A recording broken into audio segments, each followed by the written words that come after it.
दोस्तों एक बार फिर से हम आज बात करने वाले हैं एसएससी जीडी फॉर्म फिलअप के बारे में। किस प्रकार से आपको एसएससी जीडी कांस्टेबल का अपना फॉर्म भरना होगा, रजिस्ट्रेशन से लेकर प्रिंट तक आपको यहां पर जानकारी दे दी जाएगी। जी हाँ दोस्तों, एसएससी जीडी कांस्टेबल के लिए 25,487 वैकेंसीज निकली हुई है, जिनके लिए आप 31 दिसंबर 2025 तक अपना फॉर्म अप्लाई कर सकते हो।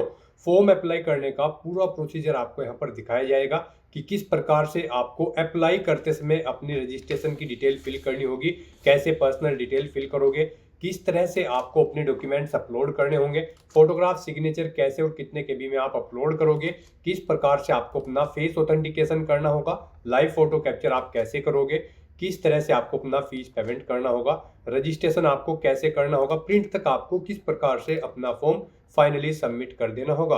पूरी जानकारी के लिए आपको ये वीडियो शुरू से लेके एंड तक बिना स्किप किए हुए देखनी होगी। इस वीडियो को कंप्लीटली देखने पर ही आपके सभी सवाल और डाउट क्लियर हो जाएंगे। जी हाँ दोस्तों, बिना कोई वक्त गवाए शुरू करते हैं एसएससी जीडी फॉर्म फिलअप की पूरी जानकारी। फॉर्म भरने से पहले आपको सबसे पहले हमारी वेबसाइट ejobsub.blogspot.com पर विजिट करना होगा, जिसका लिंक आपको नीचे description plus first comment box में मिल जाएगा। और हमारे इस पेज पर विजिट करके आप यहां से एसएससी जीडी का फॉर्म अप्लाई कर सकते हो। स्टाफ सिलेक्शन कमीशन कर्मचारी चयन आयोग एसएससी की ओर से कांस्टेबल जीडी का नोटिफिकेशन रिलीज करते गया था। 25,487 वैकेंसीज निकली हुई है डिफेंस सेक्टर के अंतर्गत। लास्ट डेट ऑनलाइन आवेदन करने की 31 दिसंबर 2025 है। 10वीं पास कैंडिडेट अप्लाई कर सकते हैं। 21,700 से 69,100 सैलरी है। 18 से 23 वर्ष आयु सीमा है। 100 रुपये फीस है। SC/ST फीमेल को फीस जमा नहीं करनी होगी। ऑनलाइन मोड से आप पेमेंट कर सकते हो। यहाँ पर computer based test, physical test, medical test के आधार पर सिलेक्शन होगा। हाइट, चेस्ट, रनिंग की कंप्लीट फिजिकल की डिटेल आपको यहाँ पर दे दी गई है। ऑनलाइन तरीके से आप अप्लाई कर सकते हो। ऑल इंडिया से अप्लाई कर सकते हो ssc.gov.in पोर्टल से। इंपोर्टेंट लिंक सेक्शन के अंतर्गत ऑफिशियल नोटिफिकेशन पीडीएफ लिंक पर क्लिक करके आप इसकी पीडीएफ डाउनलोड कर सकते हो, जिसमें आपको आवेदन करने की डेट यहाँ पर देखने को मिल जाएगी, वैकेंसीज की जानकारी, कंप्लीट एलिजिबिलिटी क्राइटेरिया की detail, examination pattern, syllabus, how to apply procedure आपको दिया गया है। तो फॉर्म अप्लाई करने से पहले आप ये नोटिफिकेशन की पीडीएफ जरूर रीड आउट कर ले। इसको पूरा पढ़ने से ही आप सिंपल वे में अप्लाई कर सकते हो। फॉर्म अप्लाई करने के लिए आपको अप्लाई ऑनलाइन के इस लिंक पर क्लिक करना होगा, तो आपके सामने एसएससी का ये ऑनलाइन पोर्टल ओपन हो जाएगा। यहाँ पर आने के बाद आपको लॉगिन और रजिस्टर की स्टेप पर क्लिक करना है। उसके बाद आपके सामने कुछ इस तरह से पॉपअप शो होगा। अगर आपने एसएससी के इस पोर्टल पर पहले से अपना वन टाइम रजिस्ट्रेशन कर रखा है तो बस आपको अपना रजिस्ट्रेशन नंबर यहाँ पर एंटर करना है, अपना पासवर्ड आपको एंटर करना है, ये कैप्चा कोड आपको यहाँ पर एंटर करना है और लॉगिन की स्टेप पर क्लिक करते हुए आपको अपने डैशबोर्ड में लॉगिन करके अपना फॉर्म अप्लाई कर लेना है। और अगर आप अपना पासवर्ड भूल चुके हो तो आप फॉरगॉट पासवर्ड के इस ऑप्शन पर क्लिक करके अपना पासवर्ड भी यहाँ पर रिसेट कर सकते हो। और गाइज, अगर आप एसएससी की किसी भी भर्ती के लिए फर्स्ट टाइम अप्लाई करने जा रहे हो तो सबसे पहले यहाँ पर आपको अपना रजिस्ट्रेशन करना होगा। उसके लिए आपको न्यू यूजर रजिस्टर नाउ का ये लिंक दिया गया है, आपको रजिस्टर नाउ के इस लिंक पर क्लिक करना है। उसके बाद आपके सामने यहाँ पर रजिस्ट्रेशन का प्रोसेस स्टार्ट हो जाएगा। यहाँ से आप अपना एसएससी की वेबसाइट पर वन टाइम रजिस्ट्रेशन कर सकते हो। यहाँ पर आने के बाद हम आपको बता दें, आपको 4 स्टेप कंप्लीट करने हैं, आपका ओटीआर कंप्लीट हो जाएगा। सबसे पहले यहाँ पर आपको अपनी पर्सनल डिटेल देनी है, फिर आपको अपना पासवर्ड यहाँ पर क्रिएट करना है, अपनी एडिशनल डिटेल देनी है, उसमें आपको अपनी नेशनैलिटी, एड्रेस और एजुकेशनल क्वालिफिकेशन की डिटेल देनी होगी। फिर यहाँ पर आपको अपनी डिटेल्स को डिक्लेयर करते हुए अपना रजिस्ट्रेशन कंप्लीट कर लेना है। तो इन 4 स्टेप्स को कंप्लीट करते हुए यहाँ पर आपको अपना ओटीआर कंप्लीट करना है। उसके लिए यहाँ पर अब आपको कंटिन्यू की स्टेप पर क्लिक कर देना है। जैसे ही आप स्टेप पर क्लिक करेंगे आपके सामने यहाँ पर रजिस्ट्रेशन का फॉर्म स्टार्ट हो जाएगा। यहाँ पर अब आपको सबसे पहले अपनी पर्सनल डिटेल देनी है। इसमें यहाँ पर सबसे पहले आपको ऑप्शन दिया गया है, क्या आपके पास यहाँ पर आधार कार्ड है। यहाँ पर एसएससी ने अब भर्तियों के लिए आधार कार्ड मस्ट कर दिया गया है। आधार प्रोसेस आपको इनेबल कर लेनी है। तो अगर आपके पास आधार है तो आप यस ऑप्शन सेलेक्ट करेंगे। और गाइस, यहाँ पर अगर आपके पास आधार नहीं है उसके लिए भी ऑप्शन है। अगर यहाँ पर आपके पास आधार नहीं है तो आप नो ऑप्शन सेलेक्ट करेंगे। फिर यहाँ पर आपको अपने कुछ डॉक्यूमेंट्स अपलोड करने होंगे, जैसे कि यहाँ पर आपको अपना नेम प्रूफ डॉक्यूमेंट अपलोड करना होगा। उसमें आपको अपना Aadhaar card, voter ID card, PAN card, driving licence, government ID card या फिर गवर्नमेंट सर्विस आइडेंटिटी कार्ड आपको अपलोड करना होगा, या फिर आपका पेंशन कोई डॉक्यूमेंट पेंशन डॉक्यूमेंट भी आप अपलोड कर सकते हैं। आप चूज फाइल बटन पर क्लिक करें, फाइल को सिलेक्ट करें और इनमें से कोई भी डॉक्यूमेंट आप अपना अपलोड कर दें। उसके बाद यहाँ पर आपको अपना date of birth proof certificate upload करना है। इसमें आपका बर्थ सर्टिफिकेट हो सकता है, स्कूल लिविंग सर्टिफिकेट हो सकता है, certificate of date of issued by gazetted officer या फिर आधार कार्ड यहाँ पर आपको अपलोड करना है चूज फाइल के इस ऑप्शन पर क्लिक करते हुए। उसके बाद यहाँ पर आपको अपना एड्रेस प्रूफ अपलोड करना होगा। यहाँ पर ये डॉक्यूमेंट आपको उन केस में अपलोड करने हैं अगर आपके पास आधार नहीं है। एड्रेस प्रूफ में आपको अपना आधार कार्ड या फिर वोटर आईडी कार्ड या फिर ड्राइविंग लाइसेंस या फिर बैंक की स्टेटमेंट यहाँ पर आपको अपलोड कर देनी है, या फिर रेंट का एग्रीमेंट या फिर इनकम टैक्स असेसमेंट ऑर्डर यहाँ पर आप अपलोड कर सकते हैं चूज फाइल के इस बटन पर क्लिक करते हुए। उसके बाद यहाँ पर आपको अपना फोटो अपलोड करना है चूज फाइल के बटन पर क्लिक करते हुए। फिर यहाँ पर आपको अपना जेंडर प्रूफ अपलोड करना है। जेंडर प्रूफ में आपका आधार कार्ड हो सकता है, वोटर आईडी कार्ड हो सकता है, बर्थ सर्टिफिकेट हो सकती है या फिर आपका स्कूल लिविंग सर्टिफिकेट हो सकता है। यहाँ पर अगर आपके पास आधार नहीं है तो आपको इन सारे डॉक्यूमेंट्स को यहाँ पर अपलोड करना होगा। बेस्ट है यहाँ पर आपके पास आधार है तो आप आधार की डिटेल दें। यहाँ पर मोस्टली इंडिया में सभी के पास अब आधार अवेलेबल है, तो यहाँ पर आपको यस का ऑप्शन सेलेक्ट करना है do you have a Aadhaar card में। और उसके बाद यहाँ पर गाइड आपको अपना आधार नंबर यहाँ पर एंटर करना है। वही नंबर एक बार फिर से आपको एंटर करके उसे वेरीफाई कर लेना है। फिर यहाँ पर आपको अपने आधार को प्रमाणित करने के लिए डिटेल्स यहाँ पर रीड कर लेनी है। हिंदी में अगर आप इसे रीड करना चाहते हैं तो स्विच टू हिंदी के ऑप्शन पर क्लिक करें और हिंदी में आप इसे रीड कर लें। और अगर आप सुनना चाहते हैं तो यहाँ पर आपको स्पीकर के इस ऑप्शन पर क्लिक करना है और इस डिटेल को सुन लेना है। और उसके बाद गाइड यहाँ पर आपको इस चेकबॉक्स को ओके करना है और फिर यहाँ पर आपको सेंड ओटीपी के इस ऑप्शन पर क्लिक कर देना है। फिर आपके रजिस्टर्ड मोबाइल नंबर पर जिससे आपका आधार लिंक है उस पर एक ओटीपी आएगा, वो ओटीपी आपको यहाँ पर एंटर करना है। और फिर गाइज आपको वेरीफाई ओटीपी के ऑप्शन पर क्लिक करके अपना आधार वेरीफाई कर लेना है। फिर आपके सामने यहाँ पर शो हो जाएगा आपका आधार सक्सेसफुली वेरीफाइड हो चुका है। ग्रीन कलर में आपको वेरीफाइड का ऑप्शन यहाँ पर मिल जाएगा। उसके बाद गाइज यहाँ पर आपको अपना नाम एंटर करना है अपनी 10वीं की मार्कशीट के अकॉर्डिंग। फिर आपको वही नाम एक बार फिर से एंटर करके वेरीफाई कर लेना है। फिर आपसे पूछा गया है कि क्या आपने कभी अपना नाम चेंज किया है। अगर किया है तो आप यहाँ पर यस ऑप्शन सेलेक्ट करें और फिर वो चेंज नेम यहाँ पर आप एंटर करें। फिर उसे एक बार फिर से एंटर करके वेरीफाई कर लें। और अगर आपने अपना नाम कभी चेंज नहीं किया है तो यहाँ पर आपको नो ऑप्शन ही सिलेक्ट रहने देना है। उसके बाद यहाँ पर आपको अपना जेंडर सिलेक्ट करना है, आप मेल हो फीमेल हो या फिर ट्रांसजेंडर, आप अपने अकॉर्डिंग ऑप्शन सेलेक्ट करें। दोबारा से अपना जेंडर सेलेक्ट करके उसे वेरीफाई कर लें। फिर यहाँ पर आपको अपनी डेट ऑफ बर्थ सेलेक्ट कर लेनी है इस कैलेंडर में से। यहाँ पर आपको अपनी ये डेट ऑफ बर्थ अपनी 10वीं की मार्कशीट के अकॉर्डिंग सेलेक्ट करनी है। वही डेट ऑफ बर्थ आपको एक बार फिर से सिलेक्ट कर लेनी है कैलेंडर में से वेरिफिकेशन के लिए। फिर यहाँ पर आपको अपने फादर का नाम एंटर करना है। उसके बाद यहाँ पर आपको अपने फादर का नाम एक बार फिर से एंटर करके उसे कंफर्म कर लेना है। फिर आप अपनी मदर का नाम एंटर करें, अपनी मदर का नाम एक बार फिर से एंटर करके उसे कंफर्म कर ले। आपके फादर और मदर का नेम भी आपकी 10वीं की मार्कशीट के अकॉर्डिंग होना चाहिए और इनके नाम से पहले मिस्टर मिसिस श्रीमती लेट या फिर डॉक्टर नहीं लगाना है आपको। उसके बाद यहाँ पर आपको अपना 10वीं क्लास का एजुकेशन बोर्ड सेलेक्ट करना है, किस बोर्ड से आपने यहाँ पर अपनी 10वीं क्लास पास आउट की है। उसके बाद यहाँ पर आपको उसे दोबारा से सिलेक्ट करके कंफर्म कर लेना है जिस बोर्ड से आपने अपनी 10वीं क्लास यहाँ पर पास आउट की है। उसके बाद गाइस यहाँ पर आपको अपनी 10वीं क्लास का रोल नंबर देना है, एक बार फिर से उसे एंटर करके कंफर्म कर लेना है। फिर पासिंग ईयर आपको सिलेक्ट कर लेना है, किस ईयर में आपने अपनी 10वीं क्लास पास आउट की है। हाईएस्ट क्वालिफिकेशन क्या है आपकी, 10वीं 12वीं ग्रेजुएशन पोस्ट ग्रेजुएशन, आप अपने अकॉर्डिंग यहाँ पर ऑप्शन सेलेक्ट करें। फिर यहाँ पर आप दोबारा से अपनी हायर क्वालिफिकेशन सेलेक्ट करें। उसके बाद यहाँ पर आपको अपना मोबाइल नंबर और ईमेल आईडी एंटर करनी है और इन्हें यहाँ पर आपको वेरीफाई कर लेना है। इनके सामने आपको सेंड ओटीपी का ऑप्शन दिया गया है, आप सेंड ओटीपी के ऑप्शन पर क्लिक करें। उसके बाद आपके रजिस्टर्ड मोबाइल नंबर और ईमेल आईडी पर ओटीपी आएंगे, वो ओटीपी आप यहाँ पर एंटर करके अपने मोबाइल नंबर और ईमेल आईडी को वेरीफाई कर लें। और उसके बाद गाइस यहाँ पर आप सेव एंड नेक्स्ट के ऑप्शन पर क्लिक कर दें। इस तरह से यहाँ पर आपकी पर्सनल डिटेल सक्सेसफुली सेव हो जाएगी। उसके बाद यहाँ पर आपको एक रजिस्ट्रेशन नंबर प्रोवाइड करा दिया गया है। ये रजिस्ट्रेशन नंबर आपको केयरफुली नोट डाउन करके रख लेना है फ्यूचर यूज के लिए। ये रजिस्ट्रेशन नंबर आपकी रजिस्टर्ड मोबाइल नंबर और ईमेल आईडी पर भी सबमिट कर दिया गया है, तो आप इसे केयरफुली नोट डाउन करके रखें फ्यूचर यूज के लिए। और यहाँ पर अब आपको कंटिन्यू के इस ऑप्शन पर क्लिक कर देना है। नेक्स्ट आपके सामने कुछ इस तरह से इंटरफेस ओपन होगा। अब यहाँ पर आपको जो रजिस्ट्रेशन नंबर मिला है वो रजिस्ट्रेशन नंबर आपको एंटर करना है।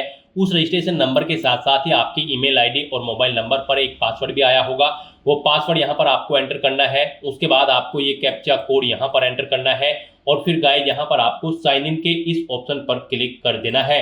नेक्स्ट यहाँ पर आपको अपना पासवर्ड चेंज करना है। यहाँ पर अब आपको सबसे पहले अपना ओल्ड पासवर्ड एंटर करना है, वो वाला पासवर्ड जो आपके रजिस्टर्ड मोबाइल नंबर और ईमेल आईडी पर आया है आपके रजिस्ट्रेशन नंबर के साथ। और उसके बाद यहाँ पर आपको अपना नया पासवर्ड क्रिएट करना है। यहाँ पर इस पासवर्ड को क्रिएट करने के लिए आपको गाइडलाइन दी गई है। आपका पासवर्ड कम से कम 8 कैरेक्टर का होना चाहिए और ये अल्फा न्यूमेरिक फॉर्मेट में होना चाहिए। मींस आपके पासवर्ड में कम से कम एक अपर केस कैरेक्टर, एक लोअर केस कैरेक्टर, एक इंटीजर नंबर, एक स्पेशल कैरेक्टर जैसे कि @ या फिर डॉलर होना चाहिए। तो इस फॉर्मेट में यहाँ पर आपको अपना पासवर्ड क्रिएट करना है।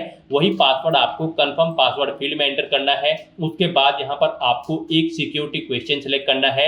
यहाँ पर आप कोई भी सिक्योरिटी क्वेश्चन सेलेक्ट करें, उसका आंसर दें। फिर यहाँ पर आप दूसरा सिक्योरिटी क्वेश्चन सेलेक्ट करें और फिर उसका आंसर यहाँ पर आप दें। और उसके बाद गाइस यहाँ पर आप सेव एंड नेक्स्ट के इस ऑप्शन पर क्लिक कर दें। इस तरह से यहाँ पर आपका पासवर्ड चेंज हो जाएगा। फिर आपके सामने कुछ इस तरह से इंटरफेस ओपन होगा। अब यहाँ पर आपको दोबारा से अपना रजिस्ट्रेशन नंबर एंटर करना है, अपना पासवर्ड आपको एंटर करना है। नया पासवर्ड जो आपने चेंज किया है वो पासवर्ड यहाँ पर आपको एंटर करना है।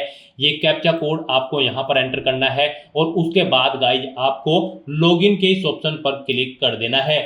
लॉगिन करने के बाद अब यहाँ पर आपको अपनी एडिशनल डिटेल्स प्रोवाइड करानी है। सबसे पहले यहाँ पर आपको अपनी कैटेगरी सिलेक्ट कर लेनी है, किस कैटेगरी से आप बिलोंग करते हैं। फिर यहाँ पर आपको अपनी कैटेगरी दोबारा से सिलेक्ट करके उसे वेरीफाई कर लेना है। फिर आपको अपनी नेशनलिटी यहाँ पर सिलेक्ट कर लेनी है। यहाँ पर सिटीजन ऑफ इंडिया अगर आप इंडिया से हैं। उसके बाद अगर आप नेपाल, भूटान या फिर टाइबेटियन हैं तो यहाँ पर आप अपने अकॉर्डिंग ऑप्शन सेलेक्ट करें। यहाँ पर अगर आप अदर कंट्री से हैं तो फिर यहाँ पर आपको अपनी नेशनलिटी की डिटेल देनी है। और अगर आप इंडिया से हैं तो यहाँ पर आप इंडिया सेलेक्ट करें, फिर आपको ये डिटेल नहीं देनी है। उसके बाद यहाँ पर आपसे पूछा गया है कि क्या आपकी बॉडी पर कहीं कोई कट या तिल का निशान है, तो उस पैलेस का नाम यहाँ पर आप एंटर करें। नहीं है तो यहाँ पर आप नो मार्क एंटर कर दें। उसके बाद आपसे पूछा गया है कि क्या आप PWBD कैंडिडेट हैं। अगर हैं तो यहाँ पर आप येस ऑप्शन सेलेक्ट करें और फिर अपनी डिसेबिलिटी का टाइप सेलेक्ट करें और फिर यहाँ पर आपको अपना डिसेबिलिटी सर्टिफिकेट नंबर देना होगा अगर आप PWBD कैंडिडेट हैं। और अगर नहीं है तो यहाँ पर आप नो ऑप्शन सेलेक्ट करें, आगे की डिटेल आपको डिसेबल कर दी जाएगी। उसके बाद यहाँ पर आपको अपना परमानेंट एड्रेस एंटर करना है। फिर यहाँ पर आपको अपना परजेंट एड्रेस एंटर करना है और अगर आपका परजेंट एड्रेस आपके परमानेंट एड्रेस के अकॉर्डिंग सेम है तो यहाँ पर आप येस के इस ऑप्शन पर क्लिक करेंगे। ऑटोमेटिकली आपका परजेंट एड्रेस आपके परमानेंट एड्रेस के अकॉर्डिंग फिल हो जाएगा। उसके बाद यहाँ पर गाइस आपको सेव एंड नेक्स्ट के इस ऑप्शन पर क्लिक कर देना है। आपकी एडिशनल डिटेल सक्सेसफुली सेव करने के बाद आपको डिक्लेरेशन सेक्शन में रिडायरेक्ट कर दिया जाएगा। यहाँ पर आने के बाद आप अपने रजिस्ट्रेशन फॉर्म का प्रीव्यू भी चेकआउट कर सकते हो। आप प्रीव्यू OTR के ऑप्शन पर क्लिक करें और अपने रजिस्ट्रेशन फॉर्म का प्रीव्यू चेकआउट कर लें और उसका प्रिंट आउट भी आप ले सकते हो। और फिर यहाँ पर अब गाइज आपको आई एग्री के चेकबॉक्स को ओके करना है और उसके बाद आपको डिक्लेयर के ऑप्शन पर क्लिक कर देना है। इस तरह से यहाँ पर आपका SSC one time registration successfully complete हो चुका है। आपको आपके डैशबोर्ड में रिडायरेक्ट कर दिया गया है। फिर यहाँ पर आपको अपने डैशबोर्ड में लाइव एग्जामिनेशन के इस टैब पर क्लिक करना है। उसके बाद आपके सामने कुछ इस तरह से इंटरफेस शो होगा। अब यहाँ पर आपको constable GD in CAPFS SSF and rifleman GD in Assam rifles examination 2026 के इस सेक्शन में आना है। और कांस्टेबल GD की इस भर्ती पर अप्लाई करने के लिए बस यहाँ पर अब आपको अप्लाई की स्टेप पर क्लिक करना है। फिर आपके सामने ये कुछ जनरल इंस्ट्रक्शंस ओपन होंगे। आपको इन्हें 1 बाय 1 करके केयरफुली रीड आउट कर लेना है और उसके बाद फिर आपको गाइड यहाँ पर फिल फॉर्म के इस ऑप्शन पर क्लिक करना है। फिर आपके सामने कुछ इस तरह से इंटरफेस ओपन होगा। यहाँ पर आपको आपकी पर्सनल डिटेल ऑटोमेटिकली फिर मिल जाएगी। यहाँ पर आपको आपकी सभी डिटेल्स कॉलम 1 से 18 तक की ऑटोमेटिकली फिर मिलेगी जो कि आपके OTR से फैच कर ली गई है। आपको सभी डिटेल्स केयरफुली चेकआउट करनी है। इस पेज को नीचे स्क्रॉल डाउन करना है और फिर यहाँ पर आपको नेक्स्ट के इस ऑप्शन पर क्लिक कर देना है। नेक्स्ट यहाँ पर आपको अपनी एजुकेशनल क्वालिफिकेशन की डिटेल देनी है। गाइस यहाँ पर सबसे पहले आपको अपनी हाईएस्ट क्वालिफिकेशन सेलेक्ट करनी है। आपकी जो भी हायर क्वालिफिकेशन है आप उसे यहाँ पर सेलेक्ट करें। उसके बाद यहाँ पर आपको कांस्टेबल GD की इस भर्ती में पार्टिसिपेट करने के लिए जो क्वालिफाइंग एजुकेशनल क्वालिफिकेशन है, यानी कि इस भर्ती में पार्टिसिपेट करने के लिए आपका 10वीं क्लास पास आउट होना जरूरी है, कम से कम किसी वेल रिकॉग्नाइज्ड बोर्ड या फिर स्कूल से। तो वो क्वालिफिकेशन यहाँ पर आपको ऑटोमेटिकली फिर मिलेगी। यहाँ पर जो इस भर्ती में अप्लाई करने के लिए रिक्वायर्ड क्वालिफाइंग एजुकेशनल क्वालिफिकेशन है वो यहाँ पर आपको ऑटोमेटिकली फिर मिलेगी। यहाँ पर आपने OTR में जो अपनी डिटेल प्रोवाइड कराई है 10वीं की या फिर 12वीं की या फिर ग्रेजुएशन की, यानी कि अपनी क्वालिफिकेशन की जो भी डिटेल आपने OTR में प्रोवाइड कराई है उससे यहाँ पर आपकी डिटेल फैच कर ली गई है। जैसे कि आपका पासिंग ईयर, स्टेट, आपके बोर्ड का नाम, बाकी की सभी डिटेल्स यहाँ पर आपकी क्वालिफिकेशन की आपके OTR से फैच कर ली गई है। बस अब आपको इस पेज को नीचे स्क्रॉल डाउन करना है और यहाँ पर अब आपको अपनी 10वीं की परसेंटेज एंटर कर देनी है, कितने परसेंट मार्क्स आपने 10वीं क्लास में ऑब्टेन किए थे। और अगर आपने अपनी 10वीं क्लास कोविड-19 के दौरान पास आउट की थी तो फिर यहाँ पर आपको NA एंटर कर देना है। CGPA में अगर आपके मार्क्स हैं तो आप अपना CGPA यहाँ पर एंटर कर देंगे। इस तरह से अपनी क्वालिफिकेशन की डिटेल यहाँ पर प्रोवाइड कराने के बाद फिर आपको सेव एंड नेक्स्ट के इस ऑप्शन पर क्लिक करना है। नेक्स्ट यहाँ पर आपको अपनी कुछ एडिशनल इन्फॉर्मेशन देनी है। यहाँ पर आपसे पूछा गया है कि क्या आप EX सर्विसमैन हैं या फिर आपने सर्विस की है आर्म फोर्सेस में। अगर की है तो आप येस ऑप्शन सेलेक्ट करेंगे। ज्वाइनिंग डेट आप सेलेक्ट करेंगे। डिस्चार्ज डेट यहाँ पर आप सेलेक्ट करेंगे। इनके अकॉर्डिंग आपकी सर्विस की लेंथ कैलकुलेट करके यहाँ पर आपको शो कर दी जाएगी। और अगर आप EX सर्विसमैन या फिर आर्म फोर्सेज में सर्विस नहीं करते थे तो बस आपको नो ऑप्शन सेलेक्ट करना है।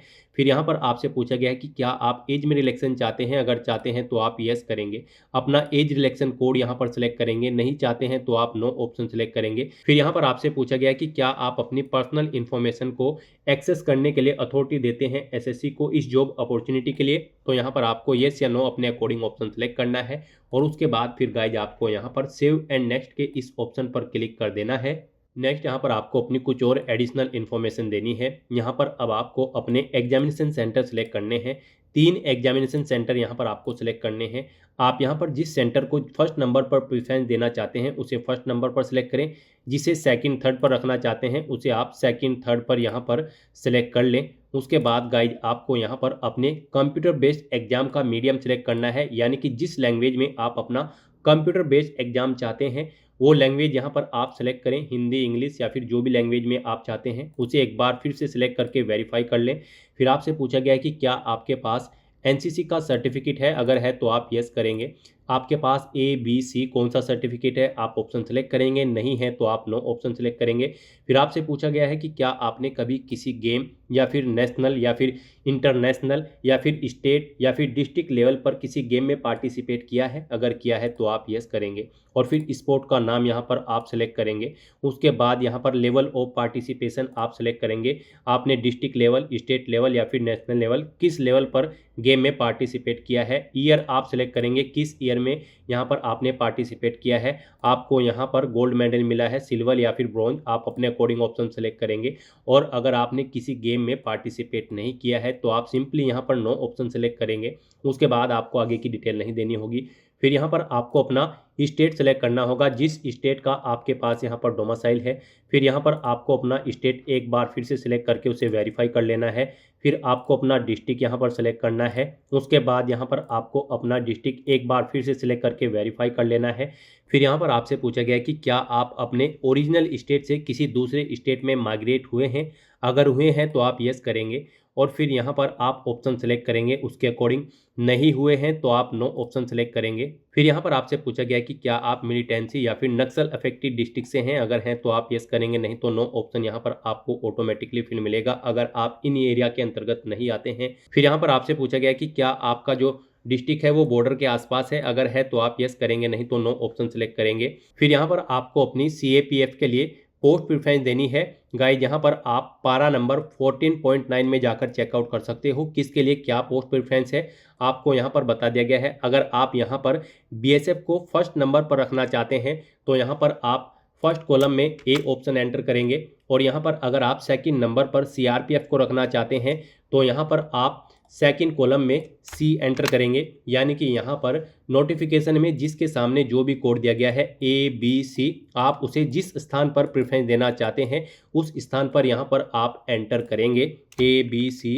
जिस भी स्थान पर आप जिस ऑर्गेनाइजेशन को प्रेफरेंस देना चाहते हैं, जिस ऑर्गेनाइजेशन में पोस्ट प्रेफरेंस देना चाहते हैं उसके अकॉर्डिंग यहाँ पर आपको ABCDEFH ये कोड एंटर कर देने हैं। फिर यही सेम कोड आपको यहाँ पर एंटर करने हैं। ये नोटिस के कोड आप यहाँ पर पोस्ट डिटेल के इस ऑप्शन पर क्लिक करके भी चेकआउट कर सकते हो, कौन सी ऑर्गेनाइजेशन के लिए यहाँ पर आपको क्या पोस्ट कोड दिया गया है, और इसके अकॉर्डिंग यहाँ पर आप जिस ऑर्गेनाइजेशन को जिस नंबर पर प्रेफरेंस देना चाहते हैं उस कॉलम पर आप यहाँ पर पोस्ट कोड ABCDEFH एंटर कर देंगे। वही कोड इस तरह से आपको यहाँ पर एंटर करके वेरीफाई कर लेना है। इस तरह से अपनी ये सभी डिटेल्स प्रोवाइड करने के बाद फिर गाइज आपको यहाँ पर सेव एंड नेक्स्ट के इस ऑप्शन पर क्लिक करना है। नेक्स्ट यहाँ पर आपको अपना फेस ऑथेंटिकेशन करना है, अपना लाइव फोटो आपको कैप्चर करना है और अपने सिग्नेचर यहाँ पर आपको अपलोड कर देने हैं। इस सेक्शन को कंप्लीट करने के लिए आपको अपना मोबाइल फोन यूज करना होगा। आप अपने गूगल प्ले स्टोर पर जाएं मोबाइल फोन पर और फिर वहां पर आप माई SSC का ऐप डाउनलोड कर लें और उसे फिर आप इंस्टॉल कर लें। उसे इंस्टॉल करने के बाद गाइज आपको यहां पर अपनी एक और ऐप इंस्टॉल करनी होगी अपने मोबाइल फोन पर ही। जी हाँ दोस्तों, आपको अपने मोबाइल फोन के गूगल प्ले स्टोर में आधार फेस RD का ये ऐप भी इंस्टॉल कर लेना है। डाउनलोड करने के बाद अपने मोबाइल फोन में माई SSC ऐप इंस्टॉल करने के बाद फिर आपको उसे ओपन करना है। उसके बाद आपके सामने यहाँ पर कुछ इस तरह से इंटरफेस ओपन होगा। यहाँ पर आने के बाद गाइज आपको लॉगिन/रजिस्टर की इस टैब पर क्लिक कर देना है। उसके बाद आपके सामने यहाँ पर लॉगिन का पॉपअप ओपन हो जाएगा। अब यहाँ पर आने के बाद आपको अपना यूजर नेम एंटर करना है और उसके बाद आपको अपना पासवर्ड एंटर करना है। आपको ये यूजर नेम और पासवर्ड वही एंटर करना है जो आपने SSC की वेबसाइट पर वन टाइम रजिस्ट्रेशन करते हुए क्रिएट किया था। उसके बाद आपको ये कैप्चा कोड यहाँ पर एंटर करना है और फिर गाइज आपको लॉगिन की इस टैब पर क्लिक करते हुए अपने डैशबोर्ड में लॉगिन कर लेना है। फिर यहाँ पर आपका डैशबोर्ड आपके सामने शो हो जाएगा। यहाँ पर आने के बाद अब आपको डैशबोर्ड के इस ऑप्शन पर क्लिक करना है। यहाँ पर आने के बाद में आपको माई एप्लीकेशन की इस टैब पर क्लिक करना है। फिर यहाँ पर आपके सामने जो भी करंट में वैकेंसी चल रही है उनकी लिस्ट शो कर दी जाएगी। आप यहाँ पर SSC की जिस भी भर्ती के लिए अप्लाई करना चाहते हैं उसी भर्ती के लिए आपको कंटिन्यू की टैब पर क्लिक करना होगा। यहाँ पर आपको आपकी पर्सनल डिटेल शो कर दी जाएगी। इसी तरह से आपको एजुकेशनल डिटेल शो कर दी जाएगी। उसके बाद में एडिशनल इंफॉर्मेशन शो कर दी जाएगी और उसके बाद में आधार ऑथेंटिकेशन वेरिफिकेशन की डिटेल शो की जाएगी। तो आपको सेव एंड नेक्स्ट की टैब पर क्लिक करते हुए step by step Aadhaar authentication verification के सेक्शन में आना होगा। यहाँ पर आने के बाद में आपको इस चेकबॉक्स को ओके करना होगा और यहाँ पर आधार फेस ऑथेंटिकेशन की टैब पर क्लिक करना होगा। आधार फेस ऑथेंटिकेशन की टैब पर क्लिक करने के बाद में आपको आधार फेस RD का एप्लीकेशन डाउनलोड करना है। अगर आपके मोबाइल में पहले से ही आधार फेस RD इंस्टॉल्ड है तो आपको डायरेक्टली अपना फेस ऑथेंटिकेट करना होगा। यहाँ पर आपको अपना फेस इस सर्कल में लाना होगा और अपनी आंखों को 2 बार ब्लिंक करना होगा तो आपका फोटो यहाँ पर ऑथेंटिकेट हो जाएगा। उसके बाद में आपको यहाँ पर सेव एंड नेक्स्ट की इस टैब पर क्लिक करना होगा। फिर यहाँ पर आपको अपना लाइव फोटो कैप्चर करना है और अपने सिग्नेचर अपलोड करने हैं। ये आप अपने मोबाइल फोन से भी कर सकते हैं या फिर आप अपने कंप्यूटर से भी इन्हें कंप्लीट कर सकते हैं। उसके लिए आपको सभी इंस्ट्रक्शंस यहाँ पर दिए गए हैं। जिस स्थान पर आप अपना फोटो कैप्चर करेंगे वहां पर प्रॉपर वे में लाइट होनी चाहिए और प्लेन बैकग्राउंड आपका होना चाहिए और आपकी आंखें कैमरे की तरफ होनी चाहिए। बिल्कुल सीधा आपको देखना है कैमरे की तरफ और यहाँ पर रेड कलर का जो रेक्टेंगल होगा उसमें पूरा फेस आपका कवर्ड होना चाहिए। फोटो कैप्चर करते समय आपको कोई भी कैप, मास्क या फिर सनग्लासेस नहीं पहनने हैं और यहाँ पर साथ ही साथ आपको ईयरफोन या फिर कोई अन्य डिवाइस भी अपने कानों में नहीं रखना है जब आप अपना लाइव फोटो यहाँ पर कैप्चर करेंगे। और उसके बाद में आपको कैप्चर लाइव फोटो की टैब पर क्लिक करते हुए अपना फोटो लाइव कैप्चर कर लेना होगा। लाइव फोटो कैप्चर करने के लिए आपको अपना फेस इस सर्कल के अंतर्गत लाना होगा। फोटो कैप्चर करने के लिए आपको अपना फेस इस तरह से लाना होगा जैसे कि आपका पासपोर्ट साइज फोटो होता है। फिर आपको इस ऑप्शन पर क्लिक करते हुए अपना फोटो कैप्चर कर लेना होगा। फिर यहाँ पर आपको अपने सिग्नेचर अपलोड करने होंगे। सिग्नेचर आपके 10 KB से 20 KB के बीच में होने चाहिए। JPEG या फिर JPG फॉर्मेट में आपके सिग्नेचर होने चाहिए। डायमेंशन उनकी 6.0 सेंटीमीटर उनकी विड्थ और 2.0 सेंटीमीटर उनकी हाइट होनी चाहिए। रेजुलेशन 300 DPI होना चाहिए। सिग्नेचर के लिए आपको गाइडलाइन भी दी गई है। आप यहाँ पर क्लिक हियर टू रीड के इस लिंक पर क्लिक करें और यहाँ पर आपके सामने ये PDF ओपन हो जाएगी। इसमें आप चेकआउट कर सकते हो कि किस तरह से आपके सिग्नेचर होने चाहिए। यहाँ पर एक बॉक्स के अंदर आपके सिग्नेचर होने चाहिए। कुछ इस तरह से यहाँ पर आपके सिग्नेचर एक्सेप्टेबल होंगे। गाइस इस फॉर्मेट में आपके सिग्नेचर एक्सेप्टेबल होंगे और इन फॉर्मेट्स में आपके सिग्नेचर यहाँ पर एक्सेप्टेबल नहीं होंगे। आपको इन्हें केयरफुली चेकआउट कर लेना है। एग्जांपल्स आपको यहाँ पर दिए गए हैं, इनके अकॉर्डिंग आपको अपने सिग्नेचर करने हैं। सिग्नेचर अपलोड करने के लिए आपको अपलोड योर सिग्नेचर की टैब पर क्लिक करना होगा। इस टैब पर आप क्लिक करें, अपनी फाइल को सिलेक्ट करें और यहाँ पर अपना सिग्नेचर अपलोड कर दें। उसके बाद में यहाँ पर आपको सेव एंड नेक्स्ट की इस टैब पर क्लिक करना होगा। तो दोस्तों इस तरह से आपका आधार ऑथेंटिकेशन वेरिफिकेशन कंप्लीट हो जाएगा, आपका लाइव फोटो कैप्चर हो जाएगा और आपके सिग्नेचर भी अपलोड हो जाएंगे। नेक्स्ट यहाँ पर आपको आपके एप्लीकेशन फॉर्म का पूरा प्रीव्यू शो कर दिया गया है। आपको सभी डिटेल्स केयरफुली चेकआउट करनी है। पेज को नीचे स्क्रॉल डाउन करना है और यहाँ पर अब आपको अगर कोई मिस्टेक नजर आ रही है तो आप गो बैक के बटन पर क्लिक करके एडिट कर सकते हो, नहीं तो यहाँ पर बस अब आपको सेव एंड नेक्स्ट के इस ऑप्शन पर क्लिक कर देना है। नेक्स्ट आपके सामने कुछ इस तरह से इंटरफेस ओपन होगा। यहाँ पर आपको डिक्लेरेशन सेक्शन में आना है, आई एग्री के चेकबॉक्स को ओके करना है। उसके बाद आपको ये कैप्चा कोड यहाँ पर एंटर करना है और फिर गाइज आपको सबमिट के इस ऑप्शन पर क्लिक कर देना है। इस तरह से यहाँ पर आपका एप्लीकेशन फॉर्म सक्सेसफुली सबमिट हो जाएगा। यहाँ पर आपका फॉर्म सबमिट हो जाएगा अगर आप रिजर्व कैटेगरी से बिलोंग करते हो, और अगर आप अनरिजर्व कैटेगरी से बिलोंग करते हो तो पहले यहाँ पर आपको 100 रुपये फीस के रूप में जमा कराने होंगे, जो कि आप debit card, credit card, net banking या फिर यूपीआई के माध्यम से जमा करा सकते हो। तो यहाँ पर आपका फॉर्म सबमिट हो चुका है, एसएससी की तरफ से इसे रिसीव कर लिया गया है। अब यहाँ पर आपका कंटेंट वेरिफिकेशन होगा, यानी कि जो डिटेल्स आपने प्रोवाइड कराई है उनका वेरिफिकेशन किया जाएगा। उसके बाद आपको आपके एप्लीकेशन फॉर्म का स्टेटस शो कर दिया जाएगा। तो यहाँ पर आपका फॉर्म सक्सेसफुली सबमिट हो चुका है। अब आप यहाँ पर प्रिंट एप्लीकेशन के इस ऑप्शन पर क्लिक करके अपने एप्लीकेशन फॉर्म का एक हार्ड कॉपी प्रिंट आउट ले ले, फ्यूचर यूज के लिए, फ्यूचर रेफरेंस के लिए। और गाइस फिर आप गो टू डैशबोर्ड के इस ऑप्शन पर क्लिक करके अपने डैशबोर्ड में जा सकते हैं और वहां से आप अपने एप्लीकेशन फॉर्म का स्टेटस चेकआउट कर सकते हो। तो दोस्तों ऐसे आप एसएससी कांस्टेबल जीडी की इस भर्ती के लिए अपने फॉर्म अप्लाई कर सकते हो बिना कोई मिस्टेक किए हुए। आज की इस वीडियो में बस इतना ही। आई होप ये वीडियो आपको पसंद आई होगी। अगर पसंद आई हो तो इसे लाइक और शेयर करें। चैनल पर नए हो तो इसे सब्सक्राइब कर लें। Thanks for watching.